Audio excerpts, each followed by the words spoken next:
All right, we're at this historical trail, and apparently at the end of it, there's a tomb. And we're just in the Irish countryside right now. It looks very beautiful. I'll keep you guys updated on the trail if I see any beautiful spots, and we'll just document it. So let's get into it. All right, I sidetracked, went a little bit off the path, and there's this tomb right here. Not gonna touch anything because this stuff is thousands of years old. This is from Neolithic times. It's very beautiful. Look at that. And there's sheep up there on the hill eating. Very cool structure. Try to get a top-down view for you guys. And there's another one. Here, let me zoom in right over there. But that one's long gone. It looks like rocks falling on it. That was a tiny one. We're gonna keep going though. Find some cooler tombs for you guys. Found another baby dolmen, like a tiny one. You could see how they did it. Stacked two rocks there. Looked like it slipped out. It was, at one point, this stone was probably right here, and then this was propped up on there. But that's a tomb, so there's a body in there. Probably cremated remains of a Neolithic person. That's just super cool. Really beautiful place to visit this time of year.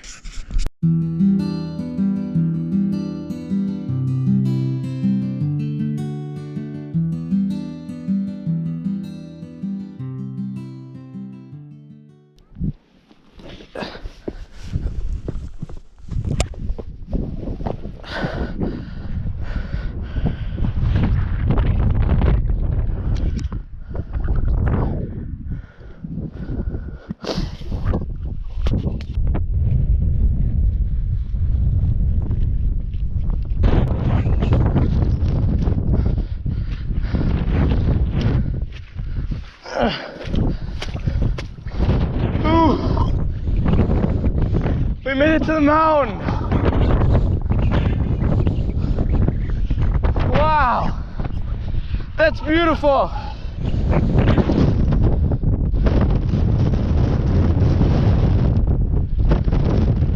Look at that. It's a tomb.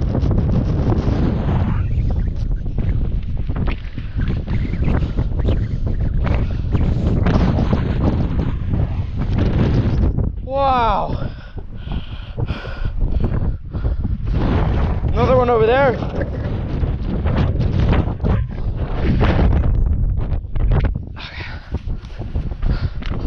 Look at the size of this thing. It's a big tomb.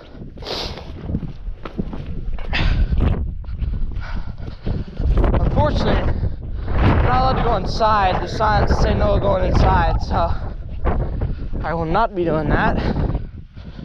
But I just wanted to give you guys a full round part of this. Like, look at that. This view.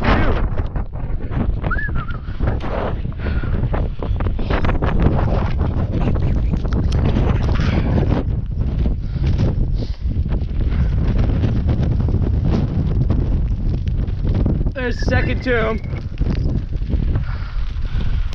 I'm not allowed to go inside. All right, that's the last dolmen right here.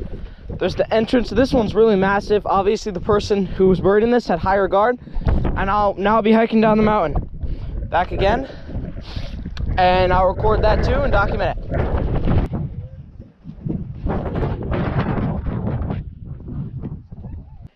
All right, guys, we're heading out from the spot we went to. Hope you enjoyed those tombs.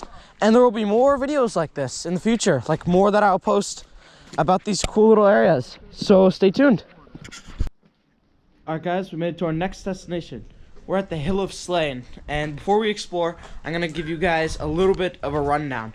The Hill of Slane was a Catholic abbey. St. Patrick came here and he lit a pastoral bonfire, and a king saw this, great king, and he was pagan, but he stayed pagan and he allowed his subjects to convert to Christianity. And that's basically why this place is very important. And now let's explore.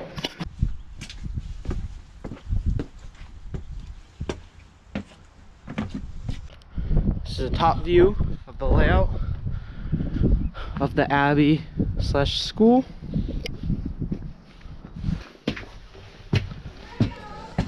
Here's the main courtyard.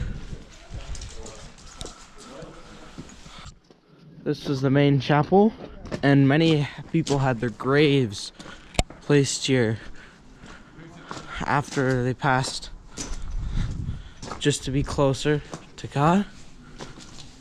There's the Sacred Heart. There's these beautiful Celtic crosses. Has all the names, everything here. Unfortunately, I can't go up into the bell tower, but it's fine because this is a beautiful procession hall. And there's even graves on the floor like this, like placed down. Some of these are from, I believe, the 1200s. Very old stuff. Look at that. That's just a beautiful grave. They have the crucifixion at the top. That's just how this place has been built.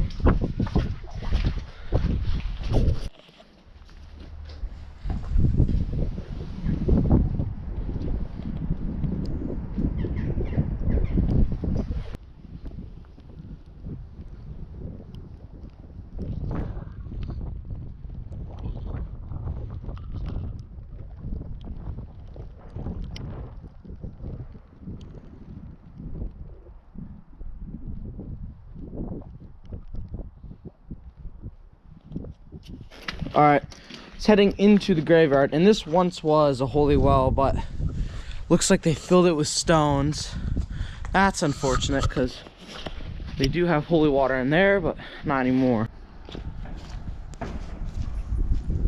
Here's the man himself, St. Francis. As you can see, other pilgrims have put little trinkets, candles, and flowers. And just in this graveyard. Hope you enjoyed this destination.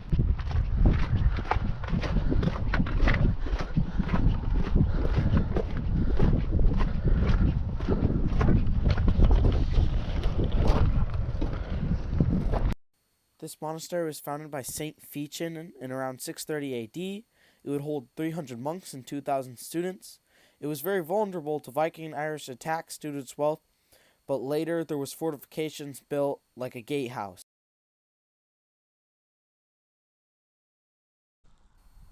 This abbey also has some miracles that are attributed to it. Some of these include water that flows uphill, a monastery built on a bog, and a tree that won't burn in the courtyard.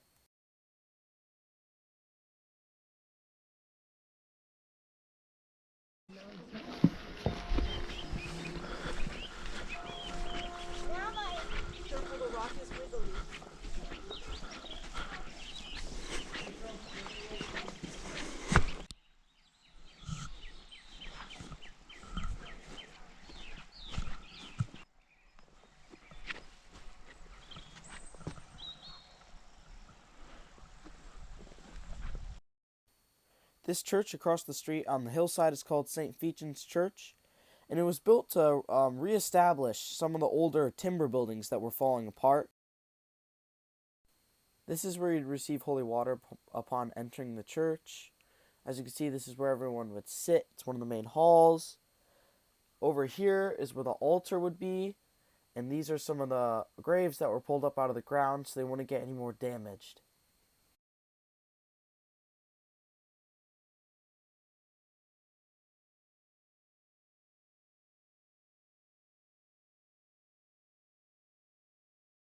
Here's another little holy water bowl, and then to the right of it, there was a, I don't know if it was a pulpit or where the priest would stand during his homily, but it was really cool.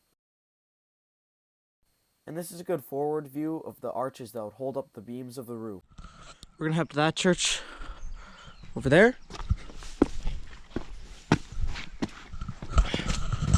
Keep you guys updated on what we find in there.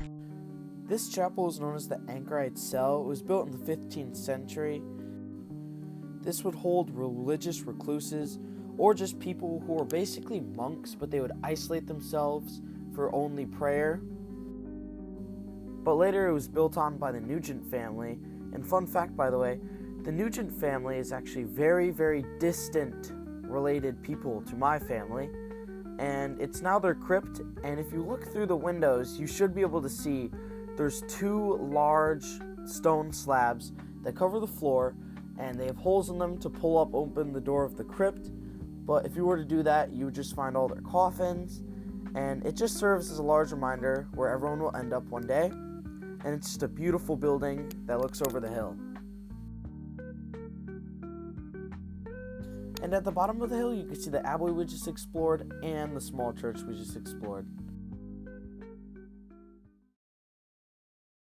Alright, I think that's it for this site, guys. We'll be heading to another one.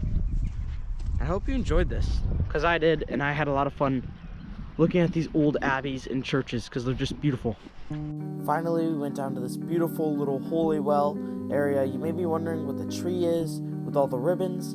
And the ribbons are just prayer intercessions for people who've come down here. Like, for example, if a family member is sick, they may put a ribbon for them, or if you're in financial need, or just any problem, you do a quick prayer and tie a ribbon. I really hope you guys enjoyed, and like always, have a wonderful St. Patrick's Day. Make sure to like and subscribe and hit the bell so you can watch more videos like this.